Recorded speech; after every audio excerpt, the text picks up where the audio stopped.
Esse é o Ancapsu e nós vamos falar agora sobre a ligação do Lula para o Narendra Modi. Tá? O Narendra Modi é o presidente da Índia, é um cara conservador, muito ligado a Bolsonaro, muito ligado a Trump, mas que agora entrou também no radar dos Estados Unidos porque continua comprando petróleo da Rússia. A Índia tem feito a jogada de comprar petróleo da Rússia e revender esse petróleo por um preço mais adequado, né? Ele compra barato da Rússia e revende por um preço mais caro. E é lógico, isso é ruim, porque isso acaba alimentando a máquina de guerra russa.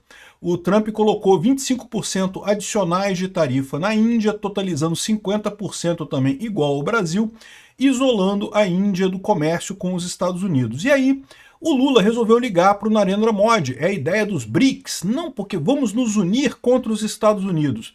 Qual que é o problema disso? O problema disso é que o Brasil e a Índia não são economias complementares, são economias iguais. É o mesmo problema que tem o Mercosul em relação a outras economias.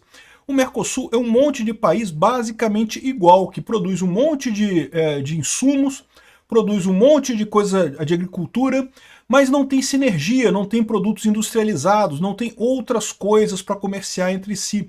Quando você faz comércio, o ideal é você ter um comércio sinérgico, um comércio complementar. Eu produzo muito A, você produz muito B, então eu vendo A para você, você vende B para mim e pronto, e dá tudo certo, né? O caso do Brasil e da China é que o Brasil e a China produzem basicamente as mesmas coisas. Infelizmente, isso daqui não tem como dar certo. Essa notícia foi sugerida por Nani Colina para morar na baba do Peter. Peter deu furo para o Zelensky e várias outras pessoas. Obrigado aí ao pessoal que sugeriu notícias lá no nosso site, no visãolibertaria.com. E obrigado a você que está assistindo o nosso vídeo. Se você gosta do nosso conteúdo, por favor, deixe o seu like, se inscreva aqui no canal, né? Então, o Lula, vocês sabem, a gente já falou sobre isso hoje, decidiu peitar mais ainda o Trump, dizendo que vai consultar com outros membros dos BRICS, né? Lembrando que o único membro dos BRICS que de fato ameaçou defender o Brasil foi a China, e mesmo a China falou uma mensagem muito polida, muito delicada e coisa e tal. No caso da ligação do Lula para o Narendra Modi, a mesma coisa, a Índia não quis falar nada. Por quê? Porque a Índia sabe que esse negócio de não podemos vender para os Estados Unidos, vamos vender para a Índia, ou no caso, né, do caso da Índia, pensar, não podemos vender para os Estados Unidos, vamos vender para o Brasil, isso não resolve, porque o Brasil e a Índia têm economias similares, né, produz muita agricultura, só produz muito coisa de pouco industrializada, não tem vantagem nenhuma em vender para um para o outro. Você não tem complementariedade nisso daí, né? Então, eu acho ótimo que o Brasil aumente o comércio com a Índia, seria uma coisa maravilhosa. Como eu falo para você, o que define a riqueza de um país é o quanto ele faz comércio. Quanto mais comércio ele faz, com quanto mais países do mundo, melhor. Comprar, vender, não importa. Essa ideia que só vale a pena se você vende alguma coisa para outro país, não, vale a pena se você compra também. Comprar também é uma coisa boa. Os dois lados da equação são positivos no final das contas, porque quando você compra alguma coisa, é porque você está trazendo alguma coisa que tem valor para as pessoas no seu país. Então você não está perdendo, você está ganhando também quando você compra, né? Agora, o problema é isso, quando o Brasil e a Índia produzem coisas muito similares, você fica meio sem ganhar nada, né? E ainda tem um problema muito grande, que a Índia e a China são competidores muito sérios em termos de coisas baratas, né? Produção barata. O fato é que o Lula está com essa ideia de que vai conseguir compensar com países do BRICS o que não vende mais para os Estados Unidos, e isso é absolutamente falso. Achar que o BRICS vai resolver o problema do Brasil é absolutamente falso, né? Aqui está o que o Narendra Modi falou sobre o encontro aqui, ó.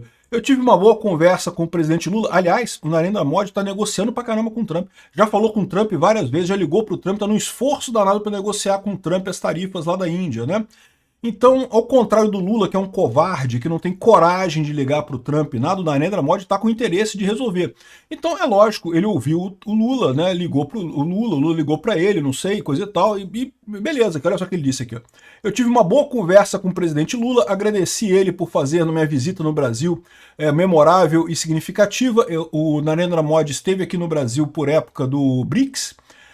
Nós estamos comprometidos em aumentar nossa parceria estratégica, inclusive em comércio, energia, tecnologia, defesa, saúde e mais. Uma parceria focada em pessoas e forte entre o Sul global beneficia todo mundo, né? Ou seja, uma coisa que não tem nenhum sentido nessa história aqui, não acrescenta em nada, não teve nada de objetivo nisso daqui e nem vai ter. Por esses dois motivos que eu falei para você. Primeiro, que o Narendra Modi está ele próprio negociando com os Estados Unidos. Ele não vai querer comprometer a negociação dele com os Estados Unidos para ajudar o Lula. A mesma coisa a China. Palavras de incentivo, vai lá Lula, briga lá com os Estados Unidos, Lula, vai lá, isso o pessoal vai fazer.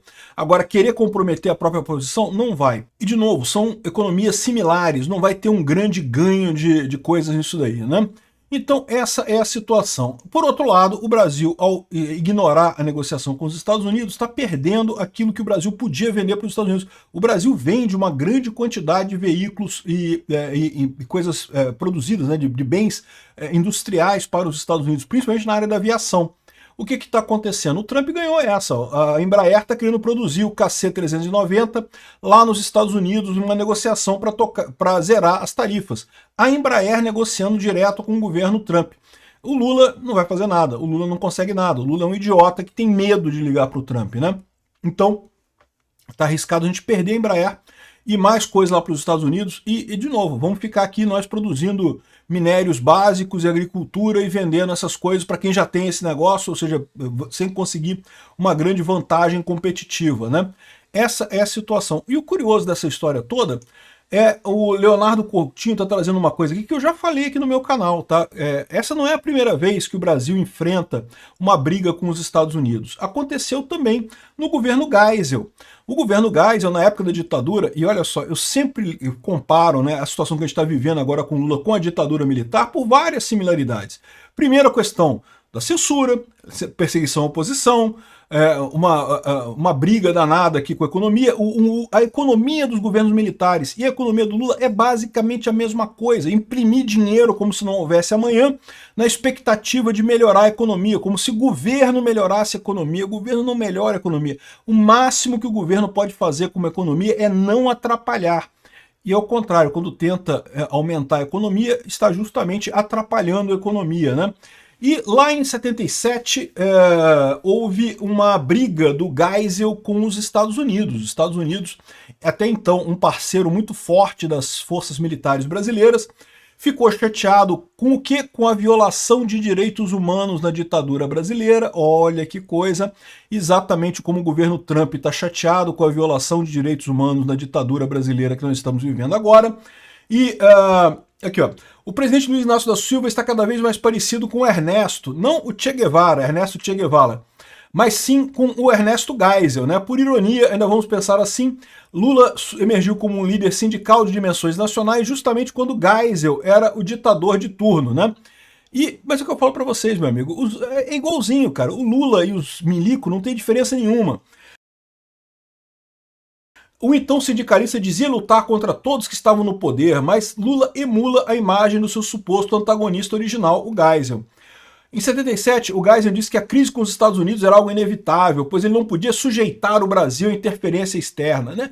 Soberania, gritou o Geisel, soberania, soberania, né? E hoje, quase meio século depois, a frase está na boca do Lula e de muita gente que acredita que o presidente está defendendo a soberania do Brasil. Não está. Se qualquer jornal estampar uma manchete com a foto do presidente Lula e a frase do Geisel, 100% dos eleitores lerão como algo natural. E não seria um erro. Os extremos se tocam atrás do mesmo biombo. Não são extremos, são a mesma coisa.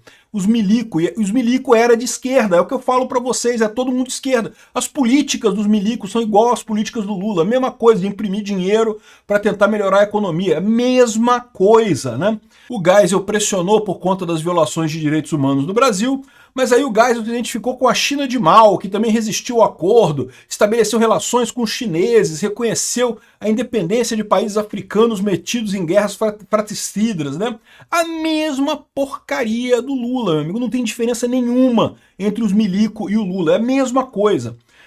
E aqui, ó, e é verdade que o Washington já vinha namorando com Pequim com o objetivo de aprofundar as divisões dos chineses com os soviéticos a fim de impedir os comunistas de entrassem e se fortalecessem como bloco naquele contexto. Mas a aproximação supostamente controlada dos americanos divergia em muito dos planos do Brasil.